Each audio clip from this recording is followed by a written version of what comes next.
இத்தனை பேர் சில பேர் சொல்றாங்க, என்ன சொல்றாங்க அப்படின்னா, சில பெண்கள் கூட சொல்லுவாங்க, மஹிதீன் ஆண்டவங்களே அப்படின்னு சொல்றாங்க.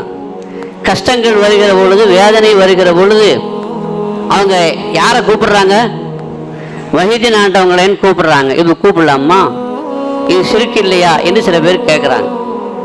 இப்படி ஒரு ஆள் சொன்ன பொழுது, வேதனை வருகிற பொழுது, கஷ்டம் வருகிற பொழுது அல்லாவை தானே கூப்பிடணும். எப்படி அல்லாத இன்னொரு ஆளை கூப்பிடலாம் என்று சொன்ன பொழுது, அப்படி சொன்னவனை உஸ்தாது கூப்பிட்டு ஓங்கி ஒரு அடி அடிச்சார். ஓங்கி ஒரு அறை வச்சார். அம்மான்னு அலர்னா. ஏன்டா அலர்னா? வலிக்குது உஸ்தாத். வலிச்சா வேதனை வந்தா அல்லாஹ் தானே கூப்பிடுதான்னு சொன்னேன், இது ஏன் அம்மாவை கூப்பிட்டேன்னு கேட்டார். எனக்கு அம்மா மேல பிரியம், அதனால கூப்பிட்டேன்னு சொன்னா. உனக்கு அம்மா மேல பிரியம், அவங்களுக்கு முஹிதீன் மேல பிரியம். குத்துபே முஹியத்தீன் அப்துல் காதிர் ஜீலானி யா ஷைஹே முஹியத்தீன் அப்துல் காதிர் ஜீலானி